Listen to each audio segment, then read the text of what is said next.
How to do, everybody?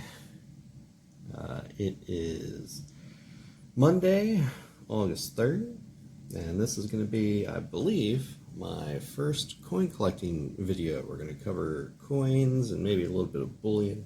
Got my laptop over to the side here with a bunch of notes already pulled up. Went to the local silver place a few days ago, Robinson's Family Businesses.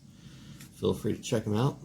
They sell coins, bullion. They also do engravings and watches and all sorts of other stuff. A little bit pricier than you'll probably see in other YouTube videos, but like one in particular, Spectacular, the Silver Stacular. Been watching a lot of his videos with Coin Guy, all down in Florida. He does some really good silver videos. There are a lot of good silver YouTubers out there. They mainly focus on silver, whereas I just dabble in silver a little bit, just enough to keep it in my collection.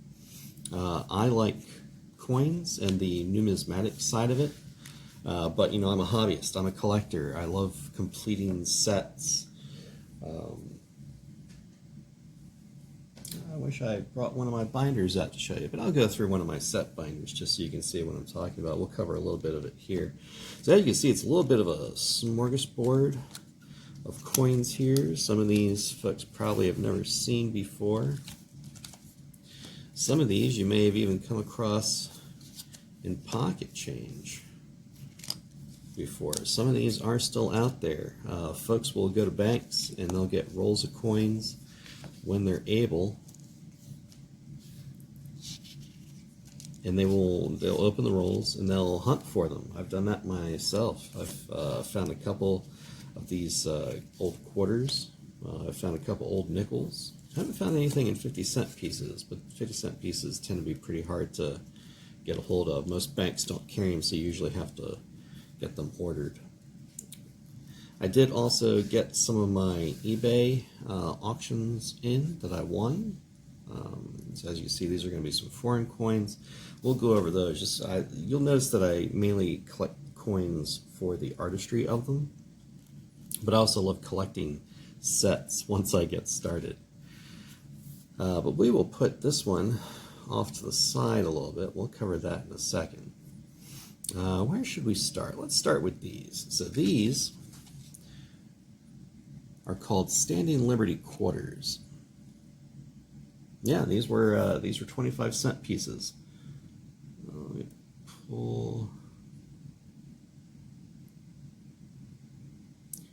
Here we go.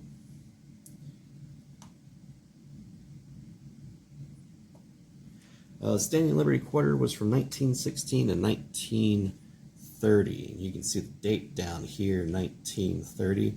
If it has a mint mark, it's going to be right there towards the feet. Let's see if I can get that to zoom in. Looks like it's an S. See that little dot there with the hole around it? You can just make out the S. These old coins get worn down quite a bit, beat up quite a bit. Go ahead and take this out of the case. You probably get a better look at it. You should really use gloves with some of these, but not me. Most of these are for me.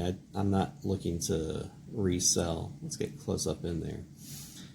And you can see at one point the shield had a ring around the outside with little stars in it.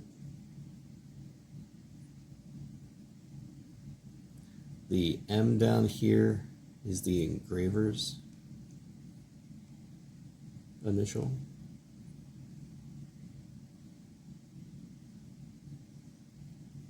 Both the obverse, that's the front, and the reverse were done by McNeil, Herman McNeil.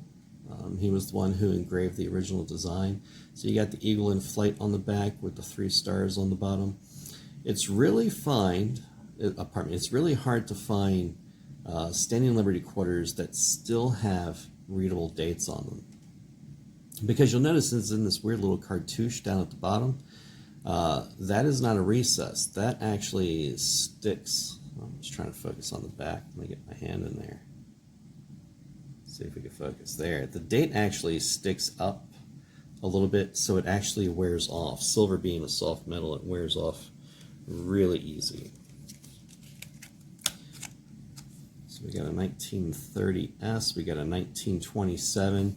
You'll notice down here there's no mint mark. We get these two side by side. Then you can see how you have that little S there with that dark circle around it and that little recess, and then down here you do not have a mint mark. No mint mark means that it was done in the Philadelphia Mint. The S is the San Francisco Mint.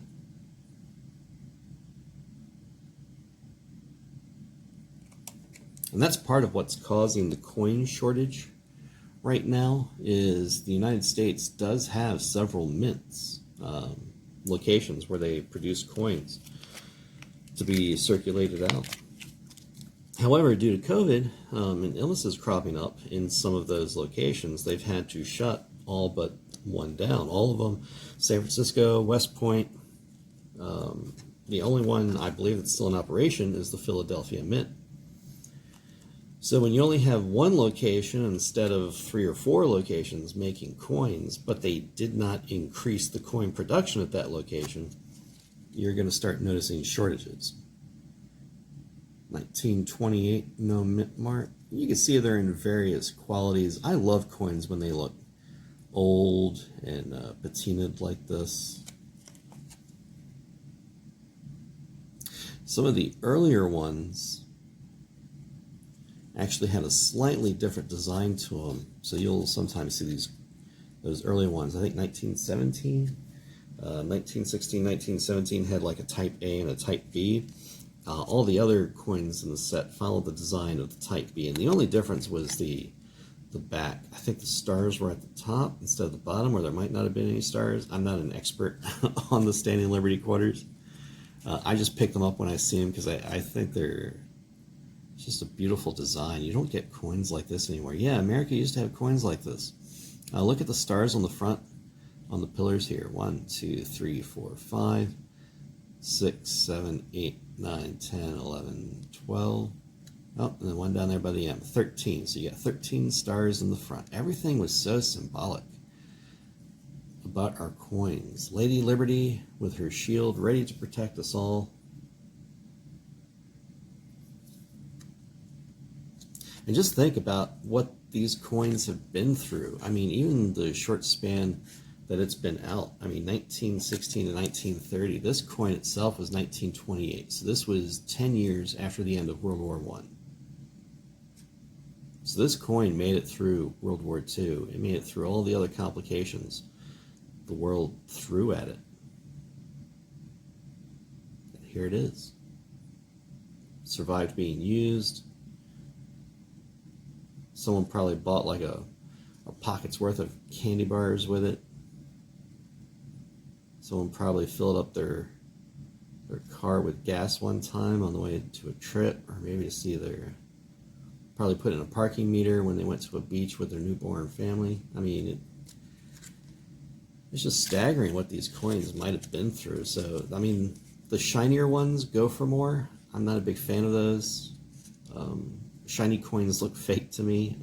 It's just the way I am. I love them when they look like this. Worn. They've been through something. You can tell they've lived. That's what I call it. So yeah, those are Standing Liberty quarters. Standing Liberty quarters are actually 90% silver. So if you see any of these and you get your change, you can still find these. Like I said, I went through a roll of quarters about a month ago during the shutdown here in Maryland. I was able to go to the bank every other week and get probably about like $100 worth of quarters. That was back before there was a coin shortage. Now it's really hard for me to get rolls of coins. I actually found one of those Standing Liberty quarters. So you can still find them out there. So keep your eyes peeled. They are 90% silver. Right now, with the price of silver being what it is, even if you don't want the numismatic value, this thing has a melt value of about $4. I think it's, let me show, yeah, it's showing $4.41 as a melt value for one of these. That's how much silver is in these. So if you find those, hold on to them. I collect them more for the numismatic value, so I pay a little bit more than what their silver value is, just because once I get a full page of a coin, I then start working on completing the set. Well, let's go from 25-cent pieces. Let's set these to the side. And let's go to 50-cent pieces. Let's go with one of the older 50-cent pieces. So everyone's familiar with the Franklin 50-cent piece. These were 50-cent pieces called Barber halves. Let me pull one of these up. Here we go. No. Yep, there we go. I'm pulling up information on my laptop over here. It's so much information, and I'm not an expert on a lot of coins. I'm still learning, even though I've been in coin collecting for a few years now. And, you know, I've picked some stuff up when my dad used to take me as a little kid to coin club shows. I am still learning. There's so much in this hobby that there is to learn. There's so much to explore about it. So the Barber half dollars were $18.92 to $19.15. And then we swapped over to the Walking Liberty, and I'll go over those. Those are one of my favorites. They're my mom's favorites. That is the set that I first started working on, just because it was mom's favorite, so I started working on a set for me and a set for her. And I'll go over what I mean by set. So you can see, like, this one here is pretty worn. It's got a ding up here. Let me flip him around so you can rotate him so you can see him. You can see how well worn he is. Like on a normal one, you'll have like this entire wreath is detailed. The hair, the eyes, the mouth. You can actually see the dimple in the cheek on the normal one. The stars are not supposed to be flat. When these are struck, they actually have like a raised, pyramidish type texture to them. Rehowever, you'll notice that the older ones, especially ones that have been around for a while, you know, the reed, the dial around the outside is not struck as high as all the other details. So silver, being a soft metal, wears off really easy.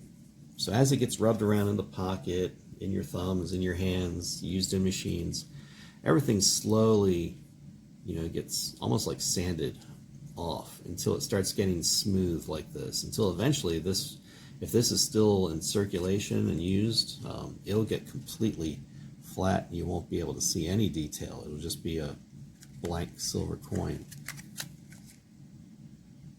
And these have mint marks as well, right down here underneath the tail. So that's an S. That's San Francisco. Let's see, this one does not have a mint mark, so this is Philadelphia. But then you also have to take a look at the years. So this is 1898, Philadelphia. This is 1903, San Francisco. You can see the varying details in them. Both still worn. But then when you start going up in price, you start getting like good quality, and there are different ways of grading it. Grading is subjective. If you are going to get into the hobby, I recommend you get a picture book that shows the coins you're interested, because they will have grading books out there that give you examples of what to look for when you are grading. So yeah, this is about a good, this is 1893. So it's older than this 98. You can see it's a little bit cleaner. There's no damage around the edge. Flip it over. It's a Philadelphia. And you can see where next to some of the letters, that's not in error. That is just from where it is getting smoothed down so much. There's starting to be no difference between the design and the edge.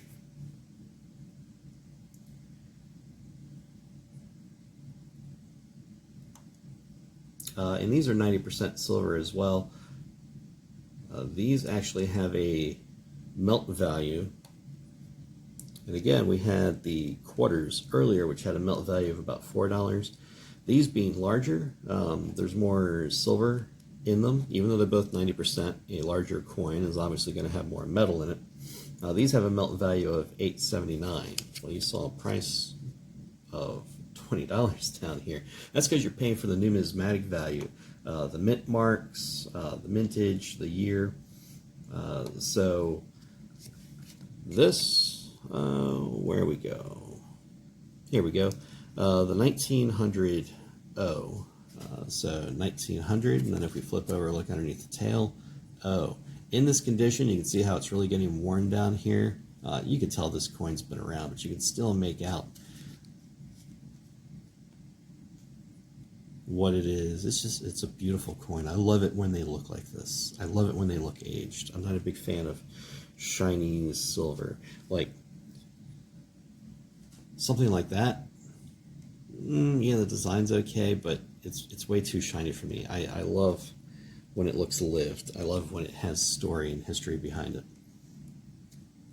So let's just take a look. 1900 O. I have this one pulled up. They only made 2,744,000 of these, and these are called Barber halves, simply because that's the name of the guy who designed both the front and the back. And the front is called the obverse, the back is called the reverse. Charles E. Barber. So everyone just calls these the Barber half dollar. The same with like the Morgan dollar. We'll get into that in a second. Gentleman by the name of Morgan designed that one.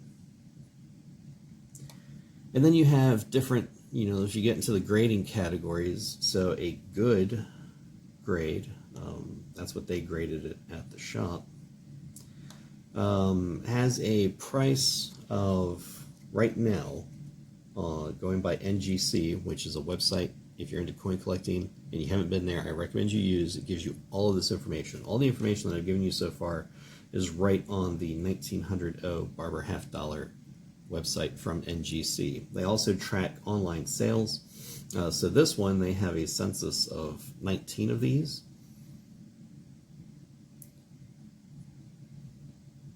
And they tell you what the graded values are as well. You can send these off to certain grading companies and they'll tell you what it exactly is, whether it's good or very good or poor. But a good one of these, which is what the store rated it at, and that's what I rated at too. It's not worse than good, but it's definitely not better than good. You can still make out the details. You can still read everything. You can still tell what coin it is. It's a beautiful coin. NGC is rating this as a $35 coin. I was able to pick it up for $20. And just because of the age, and just to show you the importance of the grades, a very good, which is the next step up, you go from $35 to $75. And then fine, which would be the next grade up from that, you're going from 75 to 120. And then it just starts, leapfrogging pretty steadily.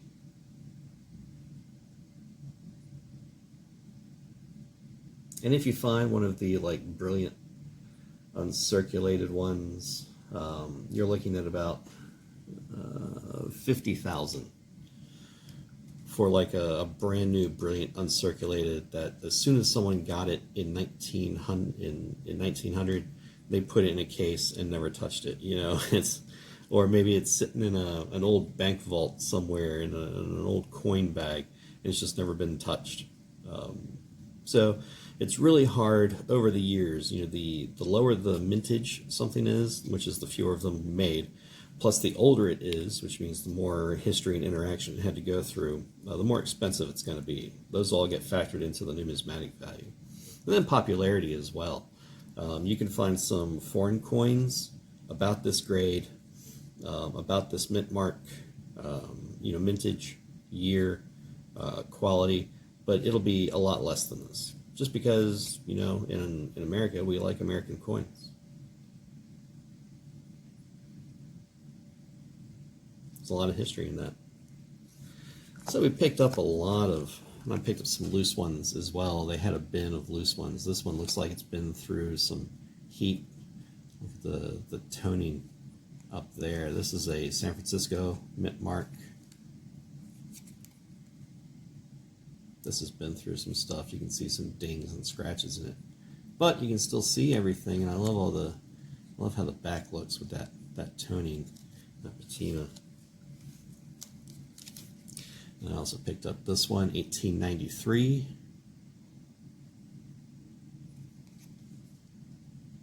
And you can see how it's definitely getting flat.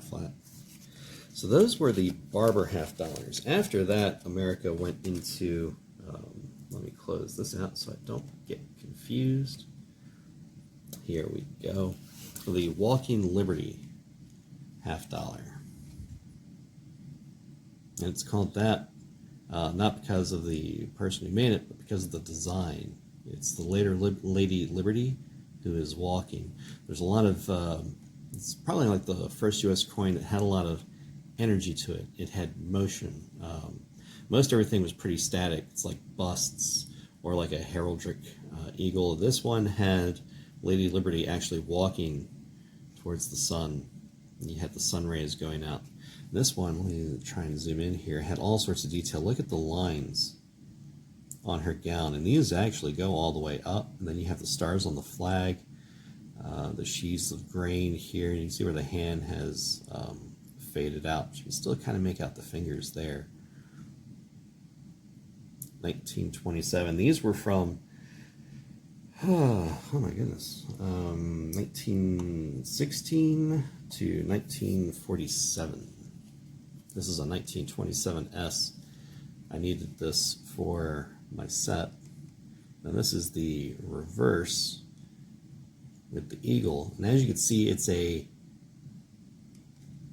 for lack of a better term, a real eagle. Whereas other designs always use something more heraldic. It's like a static stylized eagle, like you would see on a seal. This one, you would see eagles like this on Mexican coins, where it was like actual eagles with feathers and they'd be catching snakes. This one is just on a plinth here. The mint marks were always right over here by this rock. So the mint marks were usually fairly well protected. So this is an S. You can see where the F has been deformed a little bit. Normally that would be a little suspicious, but I know the guy who runs Robinson's, and he knows his coins.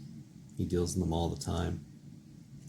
The reason why I'm not worried about the F is you can see down here, that portion of the coin has suffered some damage over the years. It was probably like used in some sort of game. It's got chips and dings around the edges. So very fine, which is a few steps above good.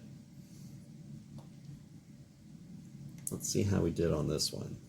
On NGC, very fine. Make sure I've got the right one. This is the 27. 27S. Very fine. 1927S. 50-cent piece. Very fine. NGC is showing 125 on this one, and I got it for 40. Technically, this would probably be more like a fine, which is 34. It probably hovers somewhere in between there. Again, grading is subjective. Someone may say it's fine or very good, which is $21 because of the damage and dings. But then the detail on the feathers here, as well as you can still see some of the sun rays here in the middle. That's a place that usually gets worn down quite a bit. And you have still a decent number of lines on the gown. So it hovers somewhere between that fine and very fine. So somewhere between 34 and 125. So 40 was a good price on this. I feel like I got a good buy on that. And then you have like the 1923S, a little bit more worn down. As you can see, lower grade quality. I just liked the way that the back looks. Yeah, it's a little bit flat, but just love the toning on that. Just looks so good. It just adds a lot of depth when it has that toning to it. These two don't look like much, but these are both 1916s, the first year. we've got, let's see if I can get the mint mark in there. That one's an S, and this one down here, a D. And you'll notice that the mint mark on these are on the front. The early years had them on the front, and then the transition year, which I believe was around 1718, 1917 or 1918, not 1718. Those would be really old coins.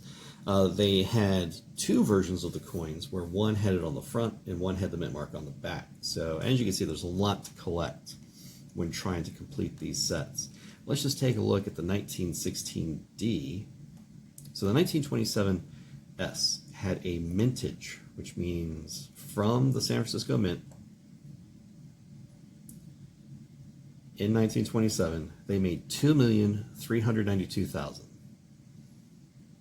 Silver value, it has a melt value, all of these of 879.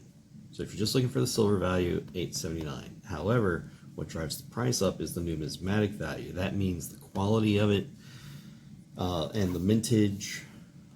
So again, the 1927S, a little bit easier to get a hold of. That's why it's priced the way it is. You go to the 1916D, which I believe was this one, top one that we did. Come on, focus in. Camera doesn't like this case. That's the S. So this is the D. Yep, that's the D. So 1916D, as you can see, really worn down. You really can't see any of the lines on Lady Liberty. You can still see the sun rays. Thank you, Patini. You can see how it shades down there in the grooves as it gets older and more used and more worn.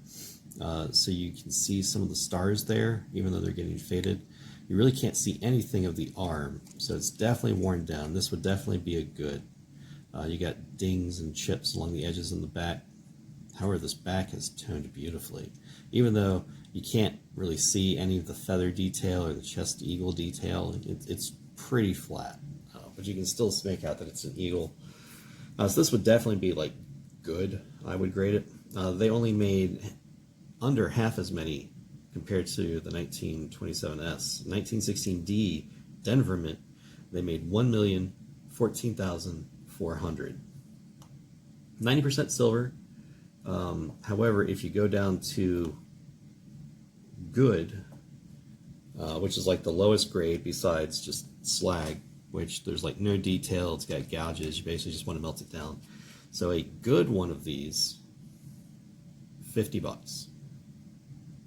In this crappy condition, $50. That's how rare these are, because it's older, which means it has to travel through history to this point more. It's going to encounter more, go through more. So the qualities are graded a little bit, at a premium. You are also looking at a lower mintage, which means fewer of them were made. So as these start getting destroyed and removed from circulation, or someone turns one into a ring or punches a hole through it for a necklace, for a charm. 1916, this thing went through both World War I and World War II, as well as the Great Depression. It went through the influenza pandemic of 1918 and 1921. It's been through a lot, and now it's making its way through the COVID pandemic and the silver spike that's going on right now. So there's just a lot to go through. Sorry this is turning into a long video. We're looking at 28 minutes. Just a couple more coins want to look at. Going to start zooming through some of these. And again, I just love collecting coins. I love the artistry. I love the artwork. This is the Morgan silver dollar, 1878.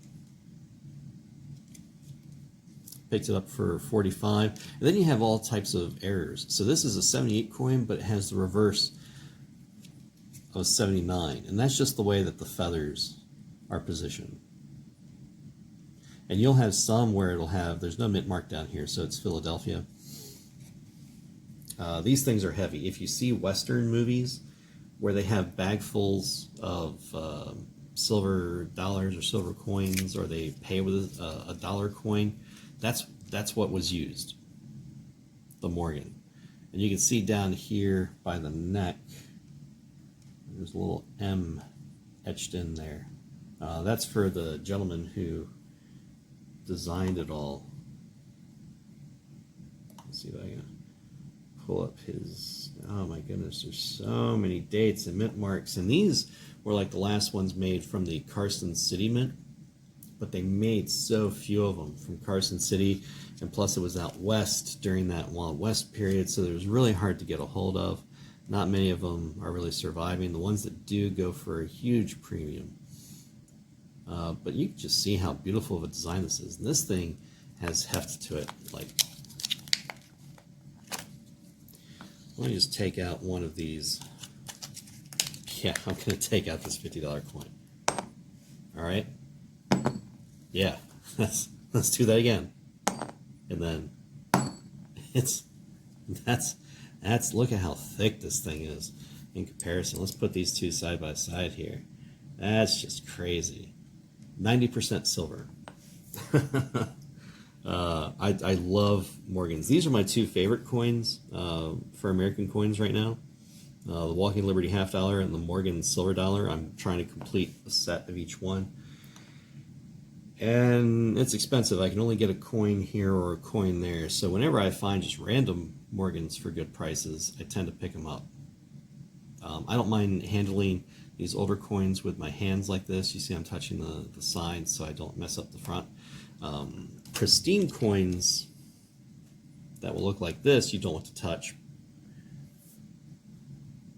But again, I have to touch, and I do this to every coin that I buy, just so I know I've touched it, it's real, it's been in my hands, and then I seal it and add it to my collection. It just makes it a little bit more personal. It makes it more real, it's more tactile to me. What's the point of having coins if you can't touch them and look at them? So 1878, Philadelphia. So 1878, 7 tail feathers with a reverse of 79. Let's pull that up. So they made 1,500,000 of these, 90% silver. It presently has a melt value of 1883. So you can see how you just start. It's almost an ounce of silver. It's 0.7734 of an ounce. So this thing is almost a full ounce of silver.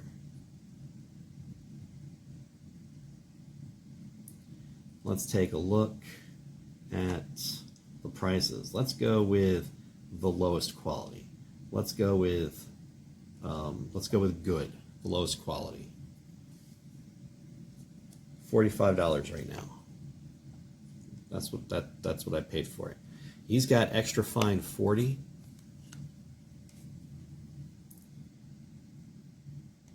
Extra fine versions are going for 60.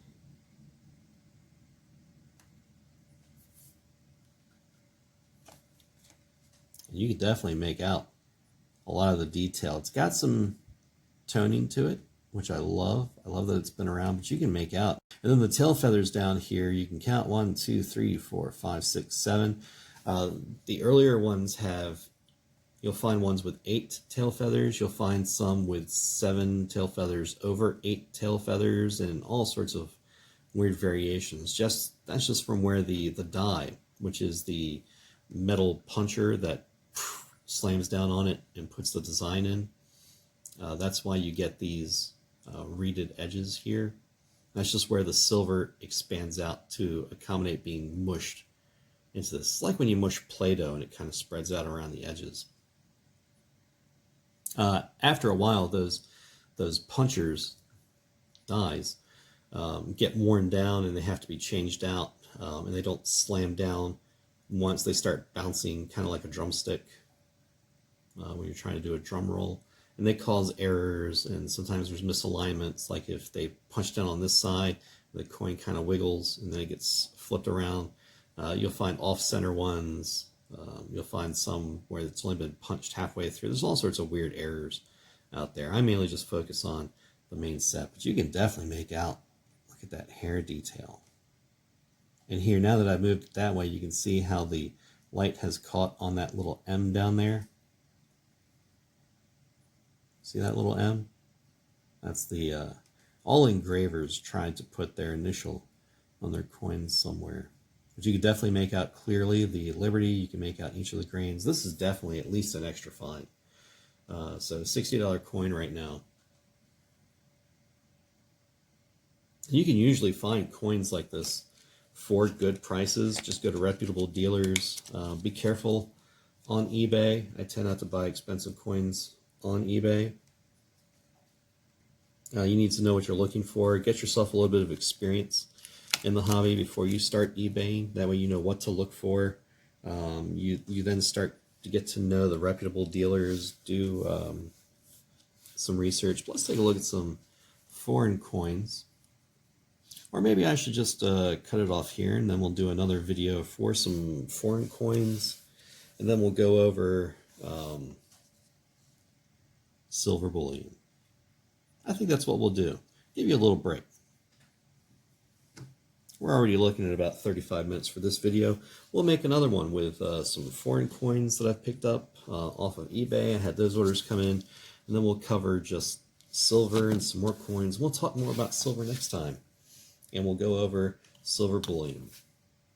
But don't wait for me. Feel free to check out some of the actual silver collectors out there if you're interested in silver. Like I say, Spegtacular with a G in there, Spegtacular, known as the Silver Stacular, has a really good YouTube channel, talks about silver all the time. He shows you how to examine your silver to make sure that it is actually silver and not some sort of silver clad material. That way you're not getting ripped off. Pardon me. He also shows you different types. He does interviews with bullion dealers and coin store owners. There are also some other silver collectors out there, Silver Dragon. Just do a YouTube search and you'll be able to come up. But I will definitely be making another video about some coin collecting. The next thing that I'm going to do is go over silver and foreign coins. Thanks for watching.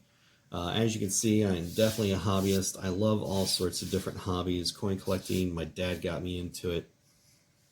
I really didn't pay much attention when he was around. Probably about 5 or 6 years before he passed. He gave me a stack of foreign silver coins. But you know, I put them in a box and just kept them there. I really didn't have the money to do coin collecting. I saw how expensive it could be. And then after he passed, and everyone was like, well, I want this of Dad's, I want that of Dad's. And everyone came to me saying, is it okay if I have this? Is it okay if I have that? I'm like, yeah, I mean, it's just things. And then when we were moving from our old house, just because after Dad passed, we felt like moving, I came across that pack of silver coins. And I was like, oh, you know, let me give this coin collecting thing a try. It was a way just to remember him. And, you know, I've stayed in it. It's been a fun little hobby, just the artistry on some of these coins. You can even see some up here. Some of them look like something you would find at a gaming convention. I mean, look at this. This looks like the sort of coin that a company would make up as like a fake coin for like some sort of Cthulhu game. It's an actual coin from Morocco, 100 francs. But we'll get into that when we talk about foreign coins. A lot of neat things out there. Thanks for watching. Appreciate you letting me ramble on. Hope everyone had a little bit of fun with that, learned a little bit. And the next video that I do for coins, we'll go over foreign and bullion. During this whole COVID situation, enjoy your hobby, but be safe while doing it. And while you're out and about, like I always say, stay safe. You have a good one, everybody.